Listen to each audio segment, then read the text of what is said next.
Good afternoon, everybody. This is Wavern, and this is episode 4 of the S-Shuttle Guide.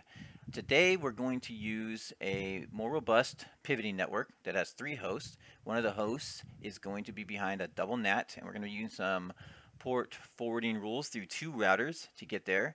We're also going to show how the transparent proxy feature works. So pretty much all traffic from the box, our Kali 4 box in this case, will be routed through this pivoting network. Regardless of whether it's proxy aware or not, the software should get there. And we're also going to be routing DNS traffic, and that's normal DNS traffic, so a UDP version. And then the final thing we're going to do is all our traffic goes out through Internet 1 for all sandboxes and for, well, all sandboxes, right? And that's the normal default route for everybody. But what we're going to do is after we set this whole thing up, we're going to reroute our traffic through Rogue Router 1. This is also in preparation for our next video that's going to be coming, which is going to be about exfiltration of data and port scanning, and you're just getting a little bit more cybersecurity-ish. But let's go ahead and get started then. So let's talk about the pivoting network that we're going to build today. First one we're going to do is right here. So we're going to start with Kali 4. That's our host box, or that's our client, or whatever you want to call it. This is our first host. That's our second host, host A, host B, and then our host C is going to be this Ubuntu down here. All right, host C.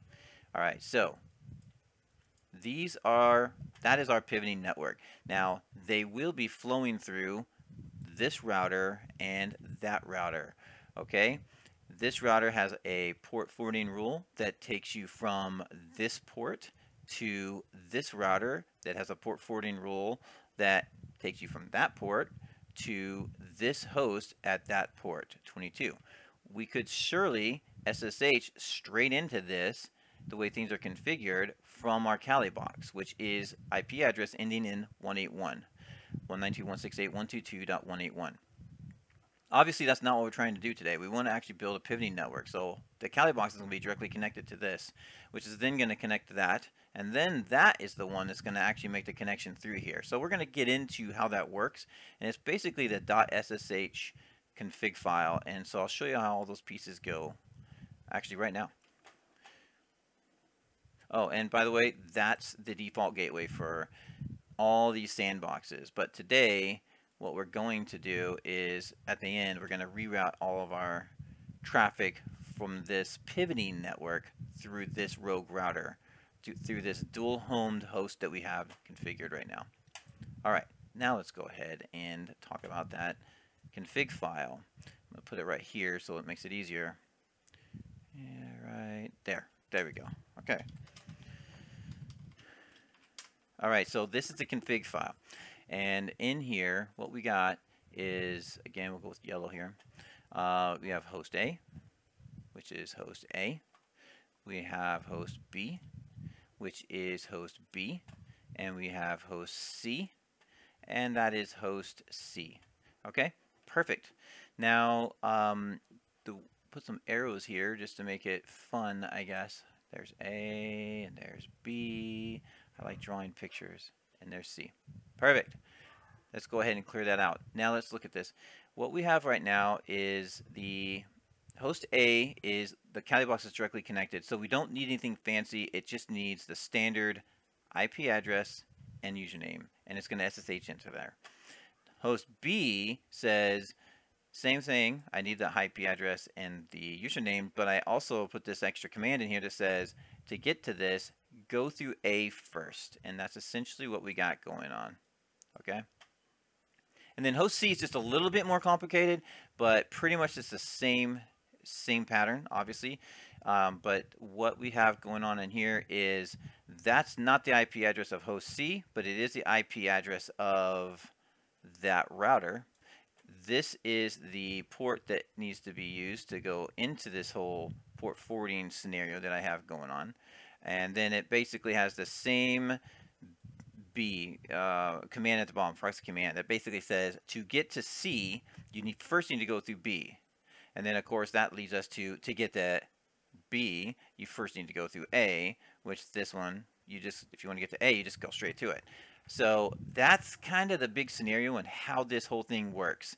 And it will link us. So our SSHUTTLE command is going to say go to C. And then this config file says how you get there. And preset everything up to make it happen super seamlessly. Is nice. And we're going to be doing that actually right now. All right, so here it goes. Our SSHUTTLE command. I'm going to go ahead and make this smaller. A little bit smaller. There we are.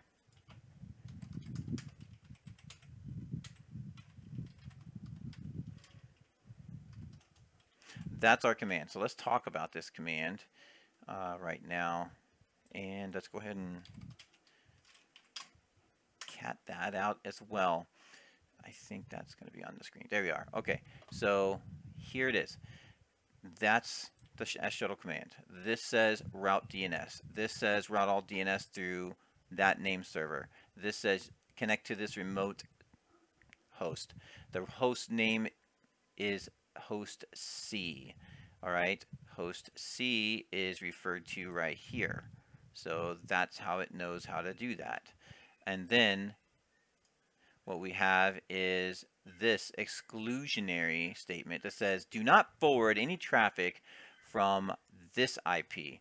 That IP is this one right here. And you have to do that, otherwise you're going to get a lot of broken pipes and stuff like that. So you just won't be able to make the actual SSHUTTLE command work, and you'll see error messages like broken pipe and things like that. So I could just exclude the IP, which is what I did, or you can exclude the entire network if you want to do that. That's another way of doing it.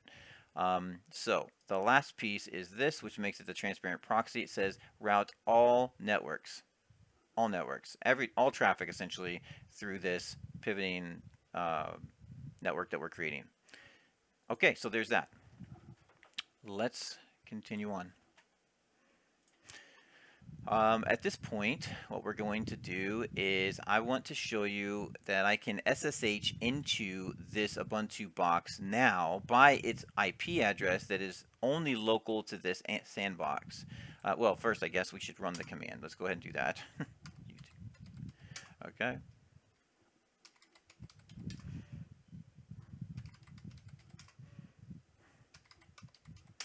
Okay.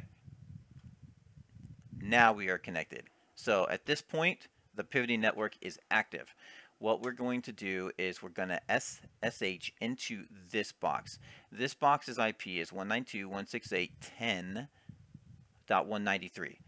And we're going to go ahead and do that straight up. Now, there's no way for me to actually get there through this unless I told Cal. Actually, I can't get to it. There's no possible way for me to actually get to this thing in a normal networking situation without some kind of pivoting or port forwarding. However, with the port forwarding, you would actually be putting in this IP, as I mentioned earlier, and I'm not doing that. I'm actually putting in the IP from, I'm actually putting in the IP directly from this one over here. So, right, let's go ahead and do that. And this. So SSH, bam, done. Okay, password. Okay, we're in. And this is it. This is actually our Ubuntu box at this point. I'm going to go ahead and just kind of show a little bit of what the traffic looks like.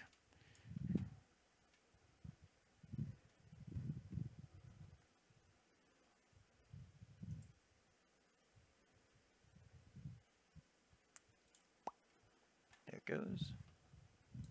I'm going to pop this open.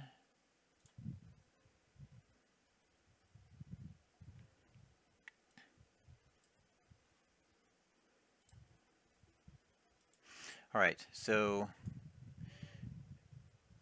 let's just go ahead and do this. All right, so you can see that I'm obviously in there. Here's the routes that are currently in there, which is going to play into our next thing that we're about to do. Currently, all traffic is being routed through that gateway that I talked about earlier. And as I'm typing, of course, the way SSH works, every command is sitting through. So you can see you can see right here where that traffic is coming from. It's coming from the 45, which is our host B. So if we want to look at this really quick, that's this one right over here. Okay, so host B is actually this 45 that we see. Okay, so that's what's going on. And the next thing I want to show is the next thing I'm going to show is actually that we're routing all of our traffic out through a default gateway. So let's go ahead and shut this one down. All right, so our default gateway, obviously I told you before, is this one right here. Well, I don't know how obvious it is, but I did say it once. So here, it goes like this, right? So all of the default traffic goes that way, and of course we have that scenario right now where everything that the Kali box is doing is coming. Oh, I'm sorry. Let's do this better. The Kali box is going like this, and then down and in, and then it circles around, and then all that traffic comes back out and out that way. Okay, that's what's going on. To make that a little bit easier to see, that is the default gateway, and all traffic is going out that route. What we want to do though is we want all the traffic to go that way. Okay, I want that to be the scenario. I want to be able to tell my Kali box to send traffic out there. All right, so that's what we're gonna do. Let's go ahead and look at how that's done. Bam. All right, so first thing I'm going to do is pull open 2 of these Wireshark windows.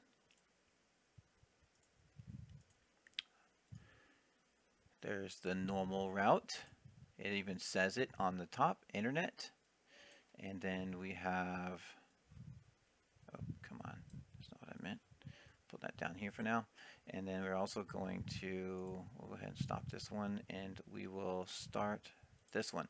This is where we want the traffic to go, and you'll notice there's almost nothing going this way because it's not set as a default gateway. It's kind of just like a dual homed router.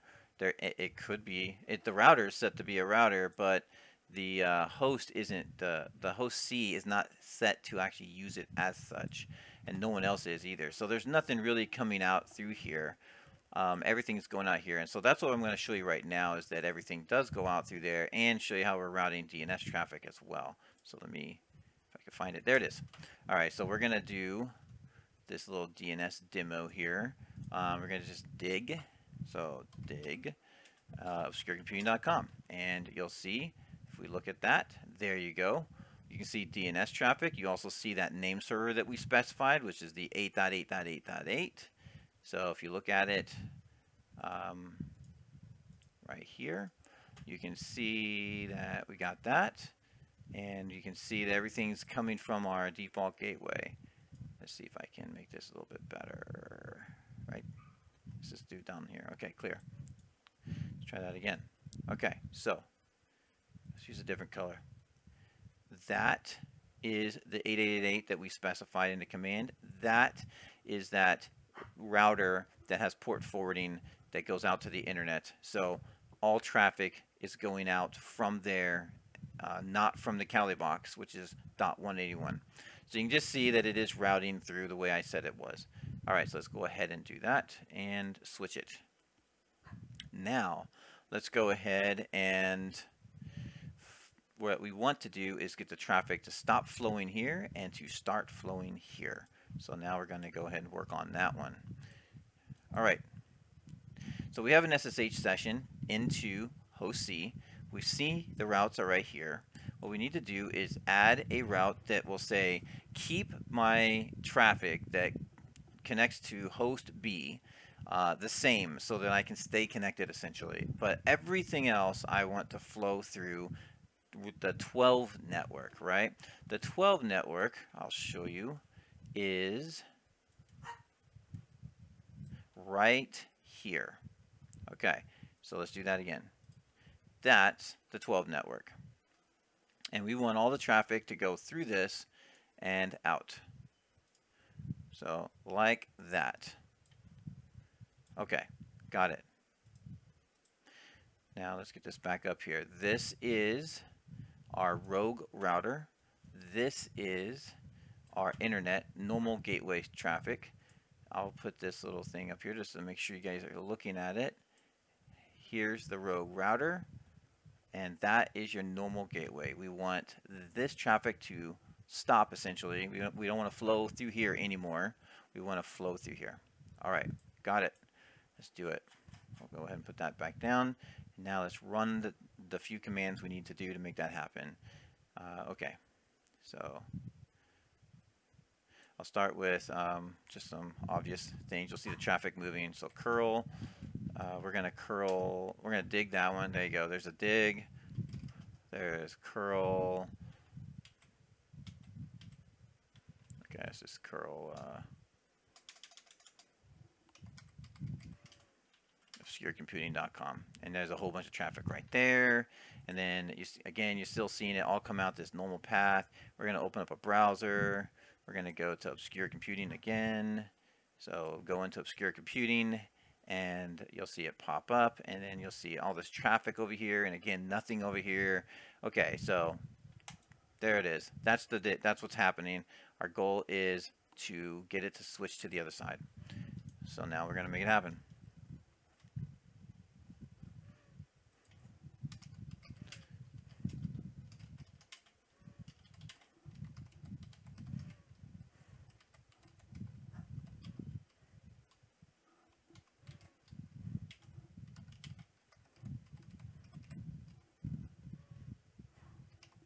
See if I typed it correct. All right, so that is our default gateway inside of Sandbox 1. We want all that traffic to go back the way it always does. So there's the first command. See if I did that right. Okay, and then we look at it and we can see that it has been added, and there it is. Perfect. Now we want to tell all of the traffic to flow through the rogue router. All right, so let's do that.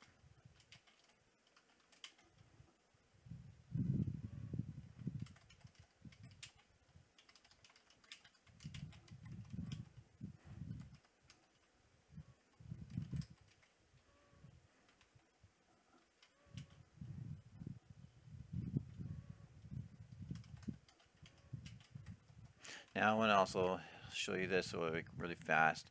So this is going to be our default gateway, and we're choosing a metric of 100, which is just one less than that, so that it will actually choose this network over that network. So that's what's going on right here. All right, so let's go ahead and just put that in, and then if everything works, we should still be connected. Oh crap, actually did it twice. All right. And now you can see that that's in there. I think we're already seeing traffic flowing the other way, but let's go ahead and run some of our commands. Curl, and we see that it's flowing on the other side. Now we're going to run our dig command, and we see that is flowing onto the other side as well. This other traffic, this is at the bottom here.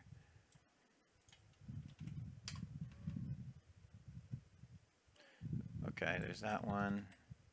Curl is over there, and let's open up our browser, and our goal is to go to obscurecomputing.com again and see that it actually works, but it's coming out through this router over here. Okay, got it. There you go.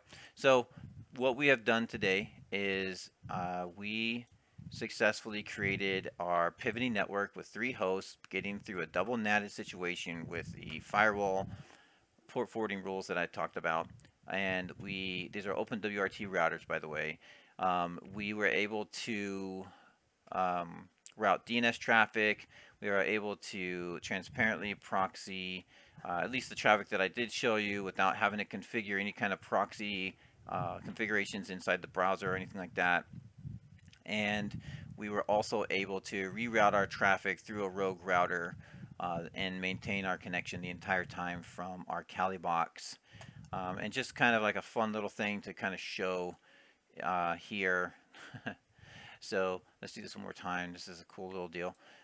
So let's go ahead. We do this curl, right? So we got that, and you can see that it's all popping up through that rogue router. And now let's go ahead and let's just destroy this connection here. If I find it, where is it? There it is. Control C. Okay, get rid of the pivot. Now let's go back and we'll do the curl command, and bam, it comes out through the normal internet over here. You see it's over here now. So let's go ahead and do that again, and there it is. That didn't quite. It goes so fast, right? All right, easy day. Well, there you are.